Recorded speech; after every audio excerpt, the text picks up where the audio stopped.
Welcome to the Develop Yourself podcast, where we teach you everything you need to land your first job as a software developer by learning to develop yourself, your skills, your network, and more.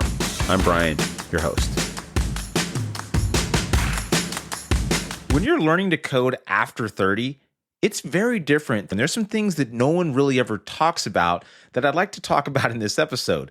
My coding story started with an intervention, if you can believe it. If you've listened to this show long enough, you probably know a little bit about my salacious past. I'm not going to get all into the really gory details of it, but for a long period of time, I was doing coke, meth, drinking alcohol, selling drugs, doing bad stuff. Imagine a rap video. That's kind of like what my life was like. Now I'm a big old nerd. I learned to code around 30 after having 2 kids and full-time job. I had, at this point, transitioned my life into having at least, somewhat of a normal life. I was still addicted to all sorts of terrible things, but I had basically abandoned my street life and was working a dead-end type of job, you could say. Maybe it wasn't so dead-end. It was okay. It had a union and stuff. Anyway, it was a job, and it required a long commute, had kids, and then being sober, I'm like, okay, now what? What am I going to do with this little monkey in my mind that is constantly chattering away? I needed the dopamine. I needed the rush. I tried candy,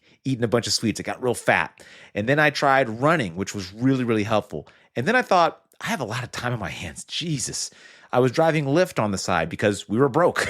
I have kids. I wanted more money. And I was meeting people, software engineers in the Bay Area. And I thought, man, if I could just go back, I would be one of them. They seemed really smart. They dressed pretty casual. They seemed to like what they did, and they were really enthusiastic about it. I drove a lot of people in Lyft and Uber, and these were the people that always seemed the most enthusiastic about their jobs. And I was like, man, I wish I would do that. I got to tell my kids they should probably look into that. And I thought, man, I'm not that old, am I? I mean, 30 can't be the end of my life, can it? Right? Because I'm going to be working another 35 years. That scared me a lot. So then I started dabbling in code. In fact, one of my jobs at the school where I was working was to update the website. And one day I had to learn some HTML and CSS to update something. One problem, I didn't know anything about that. So I called the school webmaster. She came in, she peeled back the curtain on some of this HTML and CSS stuff. And I was, 1, blown away. 2, I was like flabbergasted that I didn't know this stuff. I'm like, I have to know how this works. I'm on the internet all the time, and I had zero clue this is how it works, that all this code was behind it. To me, it was like a magic black box. It was like no clue, never thought about it. Kind of embarrassing, honestly, to think about that. Like, I didn't even know basic stuff. And I'm not that old. I mean, I come from a generation of people that learned how to code through MySpace. I didn't do any of that. I was too busy getting high and chasing money in the streets to care about that kind of nerd stuff, right? So at this point, I'm like, okay, I need to learn some of this stuff. I'm meeting these software engineers. This looks actually really interesting. So I went on Codecademy. I got hooked. I got addicted to coding, and I'm still kind of addicted to it in many ways. That's another story for another day. I don't know if it's a healthy addiction. I do know that it's a pretty lucrative addiction, to say the least. But here's what no one really tells you about learning to code after 30. It's a lot different than when you're in your 20s, right? Because you have all these responsibilities and obligations that you're trying to maintain: your health, your sanity, your marriage, your kids, aging and just feeling like you should have things figured out, but you don't, right? And you can apply this to when you're 40 or 50 or whenever. 30 seems to be a bit of a magical age when people start really reflecting on their life. And to me, 30 is really young now that I look back on it, because I'm like, geez, you're barely just starting adult life. I sound like an old guy now, don't I? Here's the thing. Whether you're 30 or 40 or whatever, my partner Zubin, the guy that I run Parsity with, he was 37 when he learned to code, and he got into Google at 37. So I hope that gives you some sort of indication, some sort of hope, optimism that, like, no, you're not too old. In fact, when I meet people that are 30 and they think, am I too old? I kind of laugh a little bit, because I'm like, dude, you're going to be working for like 30 more years at this rate. Who knows where we're going to end up in the future. But the idea that you're going to retire at like 50 is a fantasy. Let's say you could retire at 50. That's still 20 years. Think 20 years in the past, you were 10 years old, right? So you have quite a long time to not only figure this whole thing out, but to become really, really, really good in this profession if you do so choose to go that way. So no, you're not too old. You're just playing a different game. People always say it's never too late. I don't believe that either. I think if you're 60, I think if you're in your mid 50s, it's probably getting kind of late to learn this stuff. totally can do it. I mean, I've met people that did start coding in their 50s. They're a very small club of people, but you can do it. So maybe I'm wrong. Maybe there is no limit. But I would say that like entering into a program like Parsity at 60 or 55, I'm not going to sugarcoat it. Your likelihood of succeeding and getting a job and finding one is much lower than somebody who's 30 or 40 trying to switch careers. At 55, it's a bit difficult to completely switch careers. Remember, this is a game of career changing. Learning to code is not the easy part, but it's really not the game that you're playing. You're playing a different game, which is career change. Your coworkers are going to be younger. Most are going to be fresh out of college. They grew up in tech, most of them. They know the lingo, they know the memes, they know kind of the vibe, right? And you might feel a little out of place. But here's the thing. Being older actually gives you a bit of an edge in many ways. You've been through some stuff, right? Like you've held jobs before, most likely. You've dealt with real stress. You've made mistakes. You've learned from them. You might not feel super technical, but you probably have more discipline and emotional intelligence than a lot of people entering into tech. The key is not to let insecurity win. Don't constantly look around and try to compare yourself to others like, oh my God, this 25-year-old kid knows more than I do. They've probably been coding since they were 12. This is often a story you'll hear in tech. You meet people, oh, my father was a software engineer. My mother was a software engineer. I grew up with computers. I've been coding since 10. It's my hobby. It's my profession. It's my life. So if you're trying to compete with them and thinking that you went to a boot camp for 2 years or you studied for a year and a half and you think you're going to be at that level, you're not. You can absolutely catch up in many ways, and in some ways, you just might not. That's the reality of somebody that spent that much time ahead of you getting really, really good at this craft. It doesn't mean there's not room for you or that you can't do it well. It just means you're going to have to put in more effort than they likely will. And when they're taking their foot off the gas as they're progressing in their career, that's when you're going to need to put your foot on the gas. This next piece is where most people fail. I've seen this happen too many times. This is why at Parsity we spend so much time on time management. You've heard me talk about it before. It's true. If you don't have time management, you've lost. There's zero way you're going to make it unless you're unemployed for lots and lots of time and you just have tons of time at your disposal. And even then, you probably won't make it anyway because you lack direction. But more importantly, you need to have focus. So if you don't have time management, it will break you. So when I hear people say, I don't have time to learn, what they really mean, if I'm being a little mean here, is that I'm not ready to give up stuff that I want to do. I didn't have time either. I had 2 kids, job, commute. I was kind of piecing my life back together. Don't cry for me, because I was the person that put all that stress on me and my family. I don't want any pity or sorrow. Those were all my decisions. I messed up my own life and then I had to piece it back together again. And some people look at it like a triumphant story. I honestly look at it as an embarrassing moment of my life because it wasn't like somebody put a gun to my head and told me to do all these awful things that I did. I did them of my own volition. But that being said, I still had a big mess to clean up. My brain was addled, you could say, after years. In fact, I even had a heart issue that sent me to the hospital a few years back because of my excessive use of drugs. So I was not in a great position.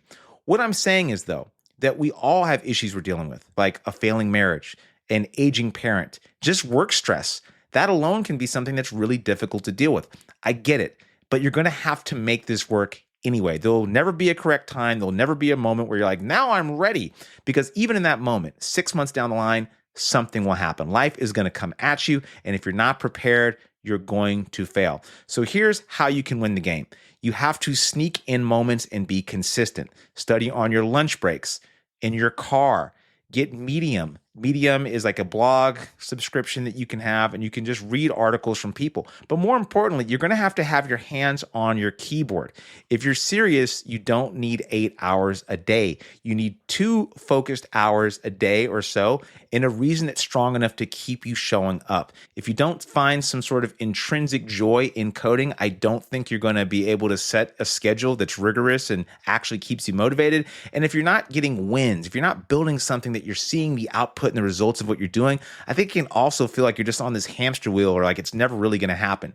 So journal and write down what you're doing. Prove to yourself that you're making progress. This is really important so you keep yourself motivated. One of the reasons why at Parsity we have people record videos on a weekly basis is that they can actually see their own progress. We can see their progress and they can see their progress. They go from talking about variable declaration to things like TypeScript and like features in Next.js and React, or how they're deploying a full stack web application. These are much more interesting things to talk about, but they start at a really basic level. And now they can see their progress. Because when you're in it and you're doing it every day, it can really feel like you're not really making progress. You have to have the schedule, and you have to also record some proof that you are, in fact, making gains. And remember, you're not just learning how to code, you're basically learning how to learn. When you're like 30 or 40 or whatever, think about the last time you were in school. It's probably a long time ago, right? So you're not just learning JavaScript or Python or whatever, right? You're relearning how to learn. This part is actually harder than you think. You went to school and you kind of fooled yourself into thinking, oh, I know how to learn. Yeah, you know how to sit in front of a teacher and look at them and then write down and regurgitate what they've said. But coding is not like that at all. You might watch a tutorial and think, I'm making progress. I've like dutifully watched somebody write some elegant code, and now I've retained some information. But honestly, that does nothing for you at all. This is why they call it tutorial hell, because it feels like you're making progress, even though you're making zero progress by just watching somebody type, and then maybe you type what they've typed, and you think that that's progress. Because you were taught in school, that's kind of the way you get ahead, right? Like you do the work, you put in the hard work, and then you'll get the reward, which is a grade. But in this case, it's a job, and they don't care how many tutorials you've watched, right? So the only thing you can do, the only thing you should really be doing, in my opinion, sitting down and coding.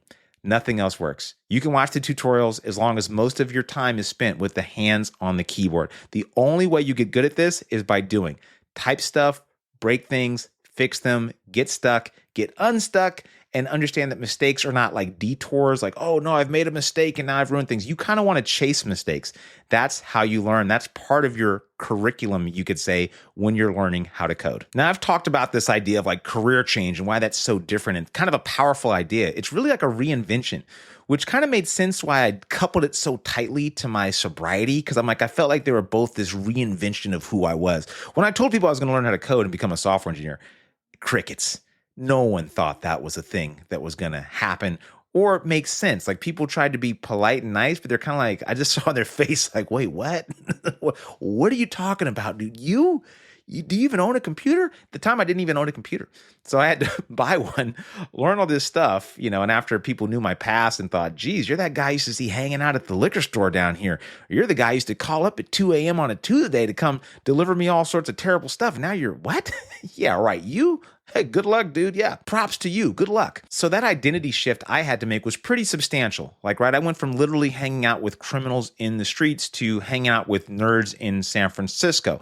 And this takes time, energy, and patience. Since then, I've coached probably at least over 100 career changers. The ones who switched to tech out of desperation, meaning they hated their job so much, they hated their life so much, they're just looking for something like a life raft to cling on to. Save me, right? They honestly don't make it. Most of them just don't make it. It's not enough to be desperate, right? You have to consistently show up. You have to understand that this is a long game. If you understand that, if you have the right expectations, you're much more likely to win. Much more likely, because I can't guarantee your success. Nobody can. And if they say they can, they're lying to you. Don't fall for that. I know it's tempting to go to one of those programs where they say, we're going to make you a software developer, and if you don't get hired, we'll pay you.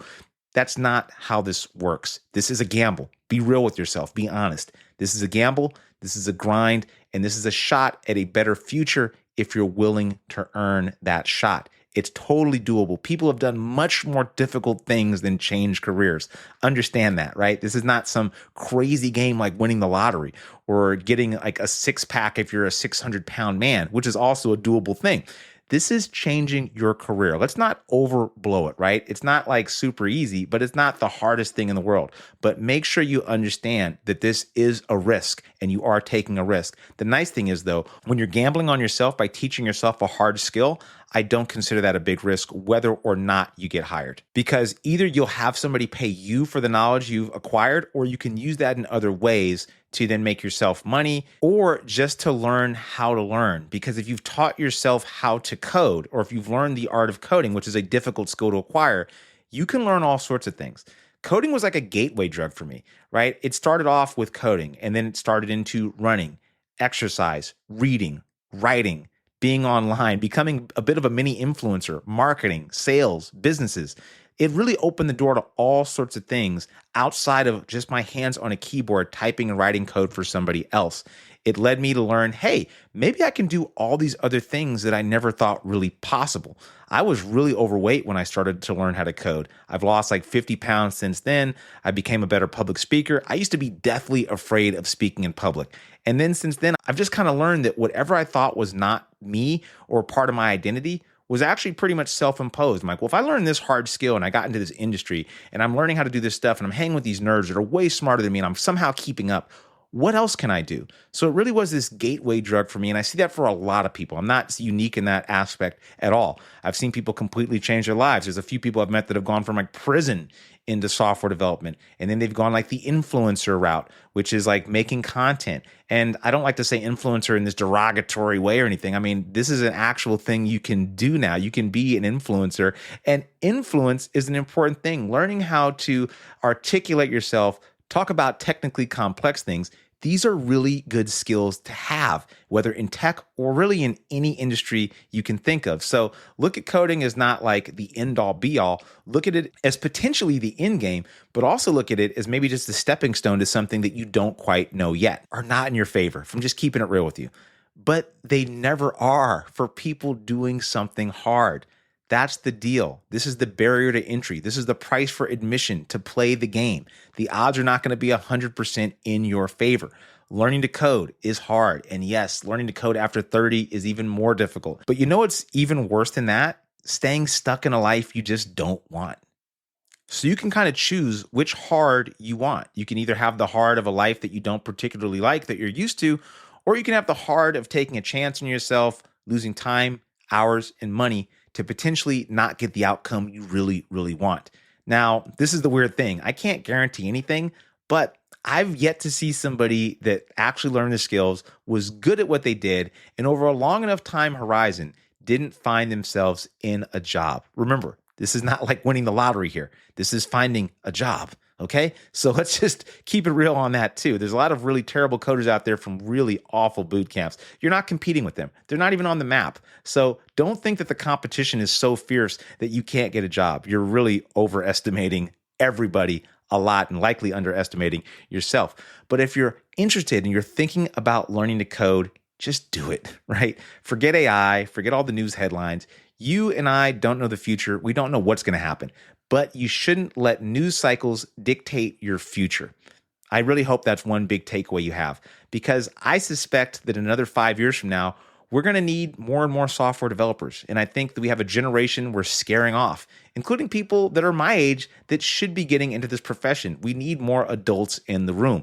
No shade to the 22-year-old kids with the hoodies on that are getting into this profession too. I know there's a lot of you out there that are super ambitious and smart. They're going to be hiring a lot of older people like me and people in Parsity.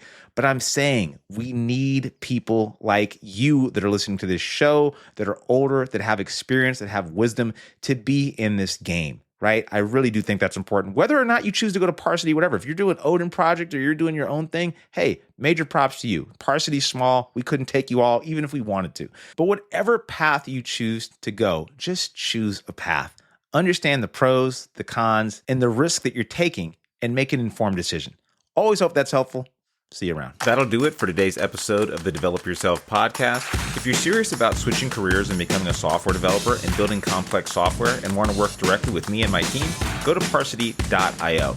And if you want more information, feel free to schedule a chat by just clicking the link in the show notes. See you next week.